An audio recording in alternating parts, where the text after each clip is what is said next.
Hey there, I'm Reverend Ryan, and we are Soul Evolution Collaborative, a nonprofit based in universal spiritual principles, offering possibilities for navigating the evolution of life in an authentic, intentional way. And this is Truth Be Told 2.0. It's our weekly series that is changing the norms and bringing you inspiring and uplifting messages to look at life a little bit differently. And so this month, we're talking about paradox. Now, the word paradox comes from the Greek para, meaning contrary to, and doxa, meaning opinion. And so the Latin term paradoxa means seemingly absurd, but really true. An Atlas of the Heart, Brene Brown, defines paradox as the appearance of contradiction between two related components.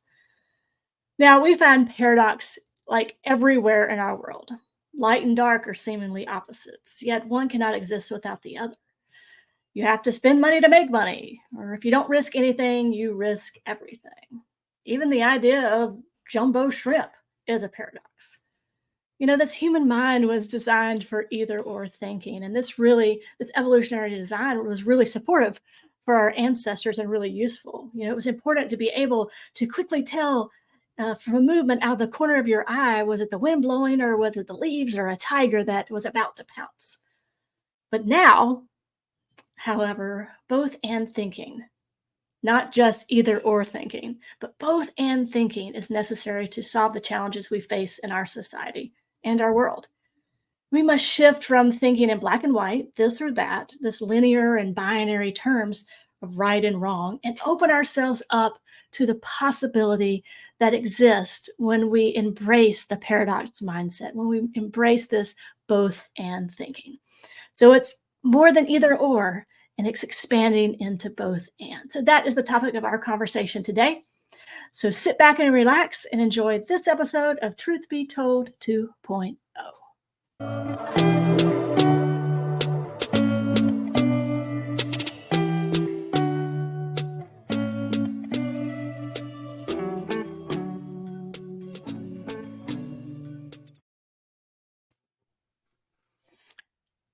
So I love this topic. I love this topic because it's something that speaks to me because I need to work more on it because I am all about some either or, like this or that. Like sometimes Mm. I think about in my own mind, I can be like black or white. It has to be this way or that way, and get so like locked into what it should be that I kind of blind myself to like the possibilities. So I love this conversation around both and thinking and like the expansion that comes when we can step out of either or and move into both and. Yeah. Which is this conversation around paradox, that we can hold things true. And, we hold this idea of infinite possibilities, this divine thing that is supportive of us, this oneness and wholeness. And yet we can also see in our world suffering and division and things like that. And holding both of those things as true and using this both and thinking to really support the possibilities and looking at those sorts of things. So both and thinking, what comes to your mind when A lot, actually. I think the very first thing that comes to my mind when I'm thinking about paradoxes and both and is just how much we are taught the exact opposite of that. Mm. I mean, like from day one, like school. I mean, school is a huge proponent in this or that thinking, right? Like from kindergarten. I mean, I can remember things in kindergarten where it was like you're trying to decipher the right answer. There's a right answer and there's a wrong answer. Right. And you choose the right one, you get a good grade. You choose the wrong one, you get a bad grade. And I mean, that just gets reinforced for the next, 12 years onward, right? I mean, and I don't know about everybody else, but the advent of standardized testing, looking back on it, played a huge role in how things were taught.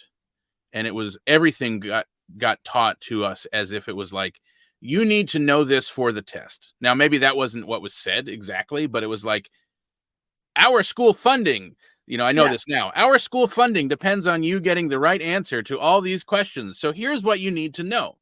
This is the right answer. These are the wrong answers.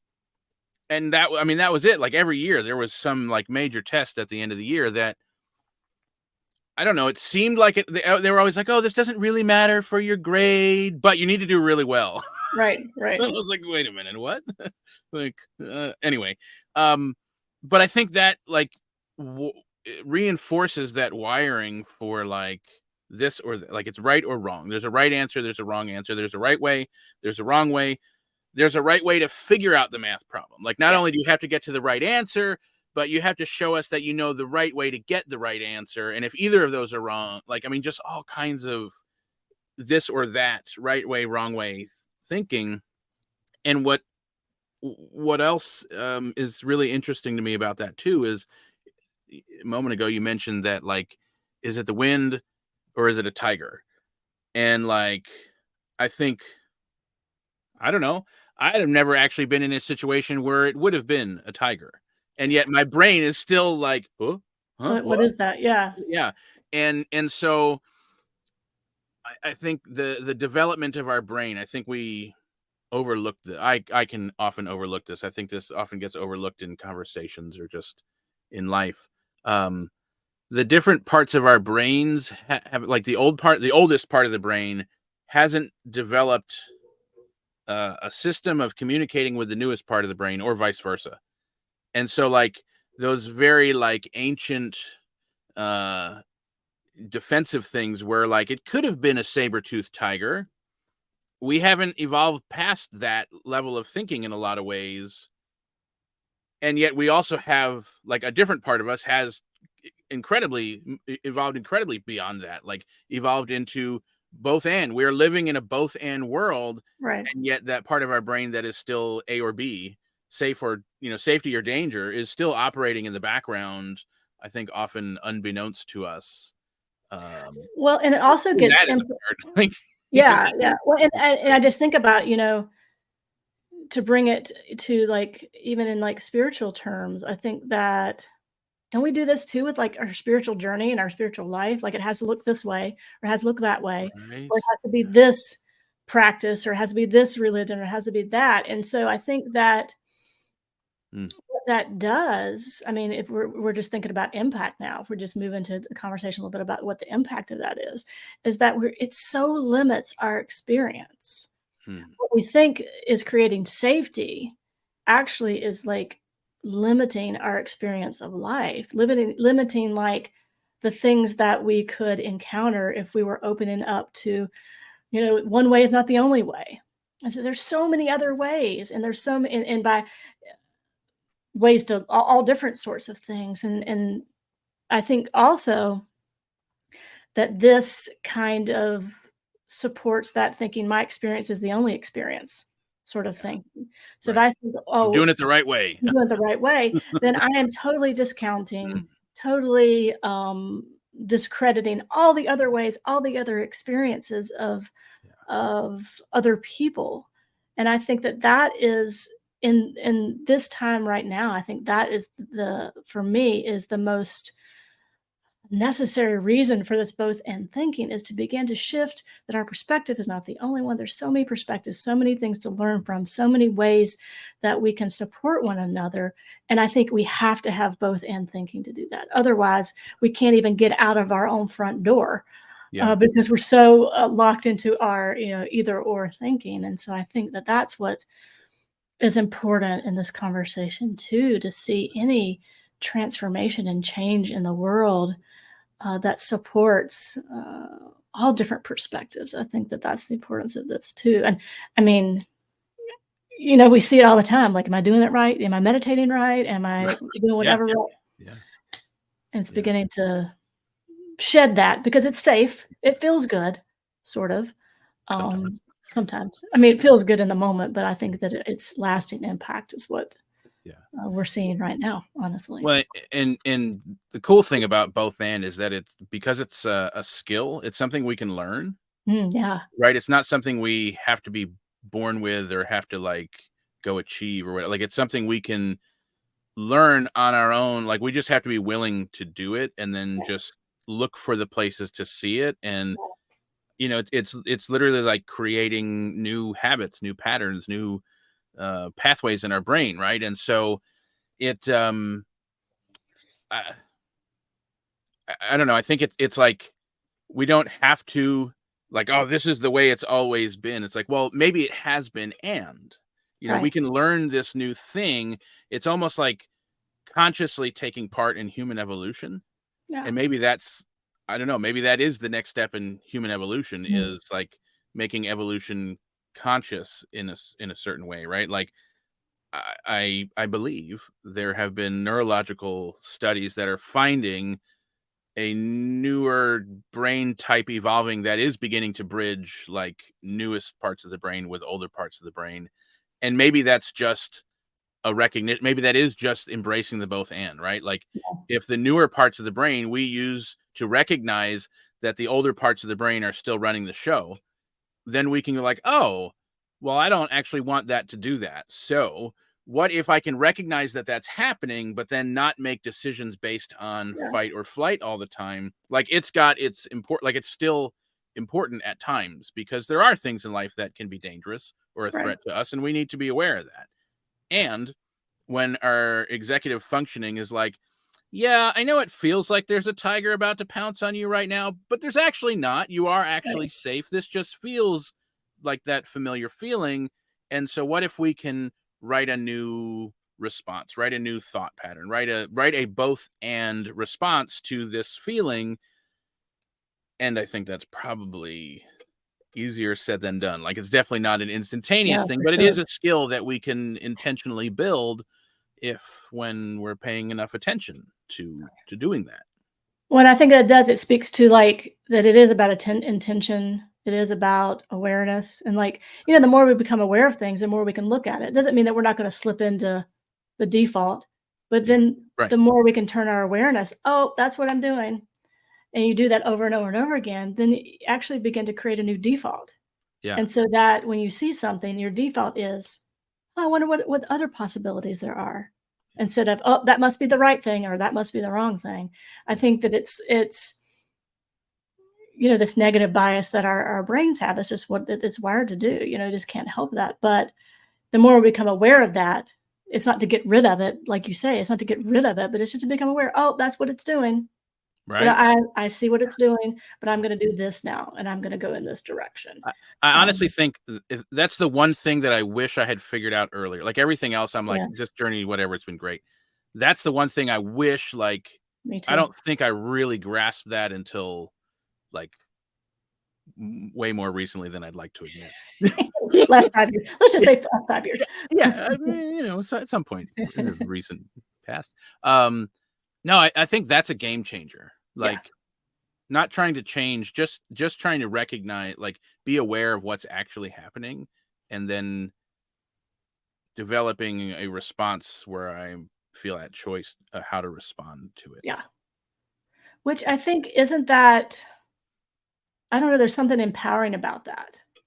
And so Yeah. there's something disempowering for me in this kind of either or thinking because it's like, "Oh, this or that." Like, it's almost like, what's that show that Let's Make a Deal where I have to choose either you want the box or Oh, whatever's behind the thing, yes, right. And so, like, which one's the right answer? But, oh, that feels very stressful. But this both Yeah. and thinking, it's like, okay, there are so many possibilities. There's so many experiences, there's so many things that are going on right now. Yeah. And just being open to what is, opening to the experiences and not the stress of having to like, circle the right answer, like in those little bitty, fill in the little Ugh, circles, those little yeah. tests. Wow, how stressful that is. And then what happens is we hold others to that same level of like, Yeah. you have to get it right or wrong.